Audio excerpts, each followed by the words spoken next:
ABC Listen. Podcasts, radio, news, music and more.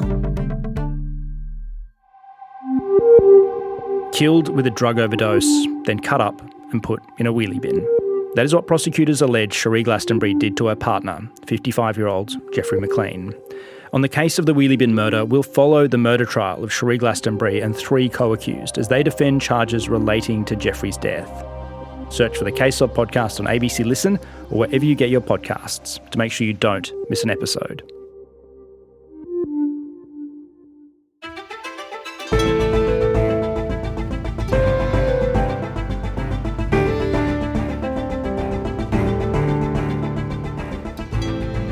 Donald Trump says it's a scam to say that climate change is a threat to public health. So he's killed off a scientific finding that says it is. The endangerment finding was the basis for nearly all climate laws in the United States. So now it's gone, well, dirty industry can flourish again, with one of the biggest winners, America's petrol car industry. Today, ANU climate expert Christian Downie on what happens when one of the world's largest polluters gives up on reducing greenhouse gas emissions. I'm Sam Hawley on Gadigal land in Sydney. This is ABC News Daily.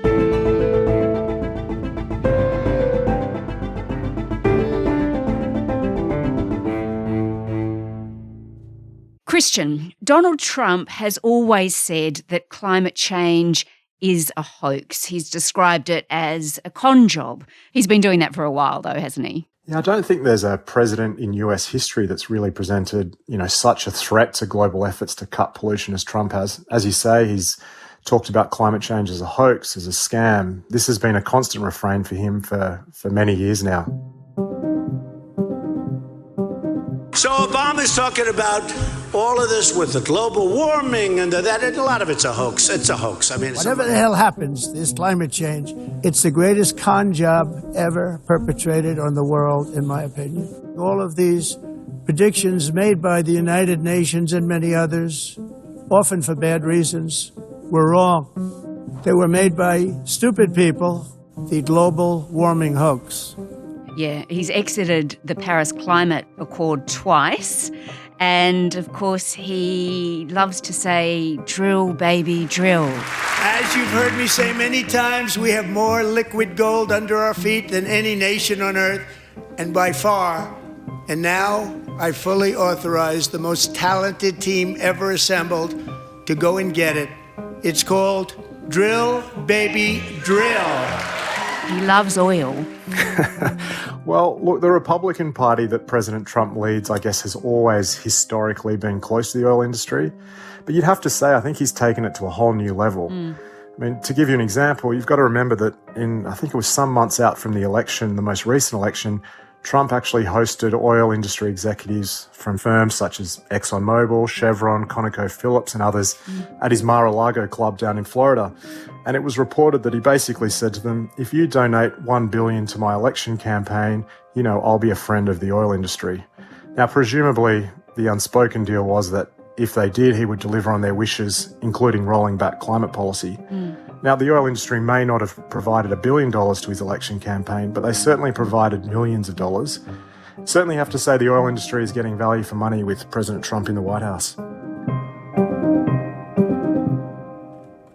All right. Well, Christian, let's work through now what Trump has actually done to ensure the US backtracks from any commitment to reduce greenhouse gas emissions. Now, he has done away with or rubbed out the scientific finding that climate change endangers human health and the environment. We are officially terminating the so-called endangerment finding, a disastrous Obama-era policy that severely damaged the American auto industry and massively drove up prices for American consumers. Now, that was actually introduced during the Obama years. So just explain that finding. Yeah, of course. So there's a bit of a backstory to this. As you said, this was the endangerment finding was put in place in 2009 when President Obama was in his first year in the White House.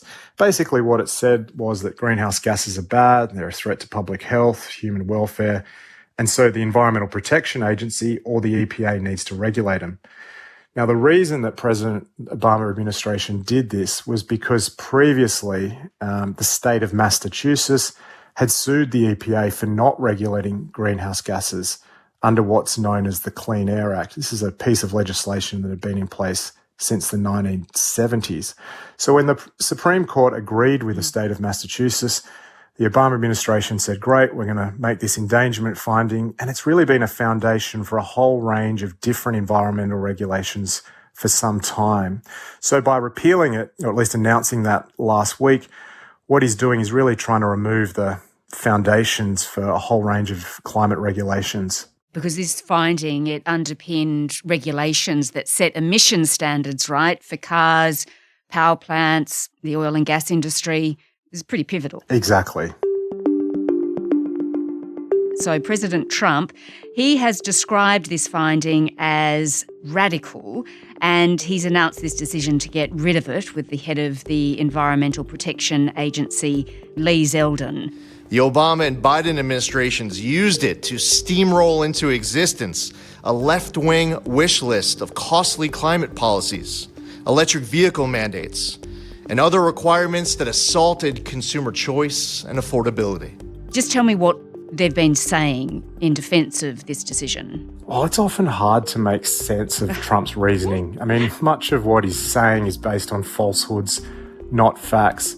I think if you really want to understand why he's rolling back some of these policies, you need to think about what we were talking about a moment ago and his relationship with some of these industries like oil and gas. I mean, his administration is really delivering for industries that have supported him, and also the network of organisations. So we know that there's think tanks like the Heartland Institute, industry lobby groups like the American Petroleum Institute, just to name a few, that have been campaigning against climate policy for decades and have directly and indirectly supported Trump's campaign. So you've got this network of organisations that have obstructed climate action. I think what we're seeing from the Trump administration is really a function of the political campaigns of those groups. Now, that's obviously bad for the climate. It's bad for everyday Americans who want to breathe clean air. And it's also going to damage clean energy industries. So we know already there's plenty of science of the damaging health impacts from many of these pollutants. So there are serious health implications from this decision that the Trump administration's making. And sadly, many Americans will suffer from this firsthand. And it seems like for Trump, a lot of this is about the car industry. You're going to get a better car. You're going to get a car that starts easier, a car that works better for a lot less money. It's about the economy. It's about money, right? Yeah, I think money, you've really got to follow the money and see where the money's going, who's supporting his campaign, which industries are pushing for this. Because I think, we have seen that he's very much, in some cases, a transactional president. And as I mentioned, I think he is delivering for particular emissions-intensive industries that have wanted some of these climate policies that were put in place over recent decades taken away. Well, Carolyn Levitt, the White House press secretary, she reckons the average per vehicle saving will be more than $2,400. This will be the largest deregulatory action in American history, and it will save the American people $1.3 trillion in crushing regulations. What does it mean for the EV landscape in the United States? Because, of course, we've got Elon Musk and his Teslas. It was seen to be leading the world. Will that continue? I think China now really leads the world in EVs. We're seeing the developments there on batteries. We're seeing prices come down on Chinese vehicles. Their exports of Chinese vehicles now are surging in a whole range of other markets. So it's hard to see, at least in the near term, US automakers catching up with the Chinese. But what it does mean is I think that the uptake of electric vehicles in the US car market will be much slower than they would have been without many of the policies that Trump is putting in place.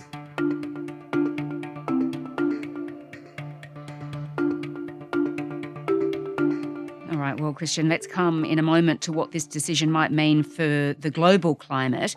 But there are, of course, efforts underway to stop this already. California's Governor Gavin Newsom, he's promised a court challenge, and it looks likely, doesn't it, that it will end up in the courts in America. Yeah, you're right. I think legal challenges will come thick and fast. We'll see environmental groups, we'll see Democratic-controlled states like California mount legal cases to challenge this repeal.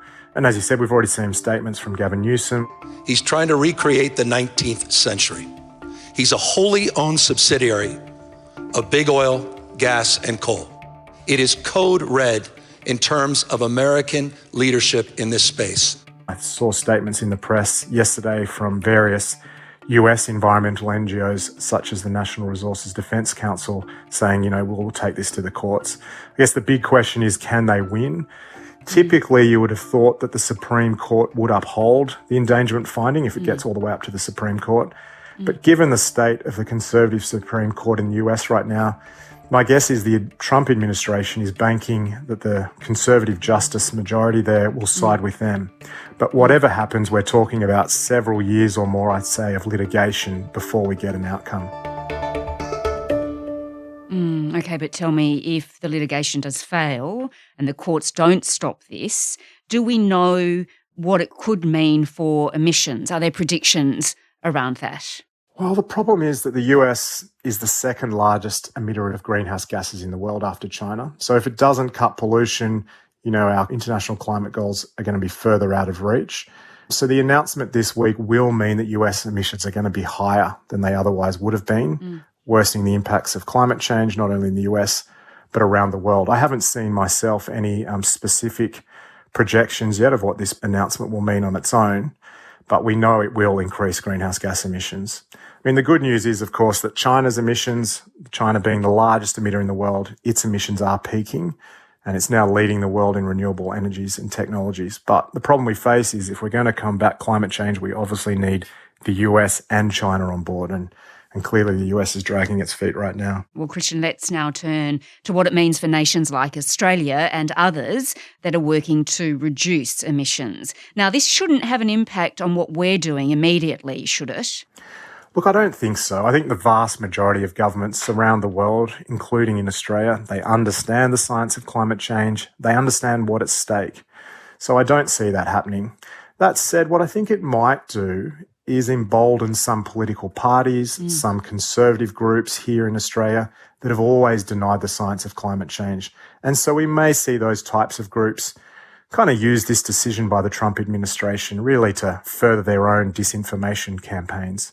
But I can't see it affecting state governments or our federal governments, because unlike the US, most political leaders in this country do understand the science. Even if they don't always act consistently with it, there isn't the attacks on science that we're seeing in the United States. I guess that's with the Labor government federally in place.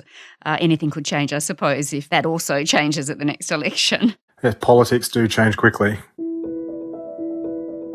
What about this other big player, China? How could it respond to this? Are there opportunities here for it and for other countries? Well, China's already winning the renewable technology race. China's now the world's largest producer of solar panels, wind turbines, batteries, EVs, you name it, China's in the lead. So I think the US is only going to fall further behind as it doubles down on fossil fuels. But the problem for the US is that the fossil fuel industry is actually not in the best shape right now. In many jurisdictions, the economics around fossil fuels, whether you're talking about coal-fired power plants or gas heating or electric vehicles, just don't stack up. Renewables are cheaper, they're getting cheaper. I think that's the reason, why we're seeing 1 in every 3 households in Australia now has solar panels on their roof. It's not just because Australians get climate change, it's because, we can all see the financial benefits as our power prices come down. So I think we'll see all the big players, including China, just double down on renewables. And given Australia's vast solar and wind resources, I think we're well placed to do the same. So you don't see other nations following Trump's lead here? Well, I think we might see some countries, that have always, opposed climate action becoming more emboldened too. I'm thinking of countries like Russia, countries like Saudi Arabia. But for the most part, I think many countries that are already embracing green energy across Europe, across parts of Asia, will continue to do so. And when Trump's gone, though, how hard is it to restore what he's actually undone? Well, it's not something that's going to happen overnight. I don't think it's something that would happen even in one term of a Democratic administration. The damage that the Trump administration is doing on the climate front, but also, of course, to many of the democratic institutions in the US will take many years to restore.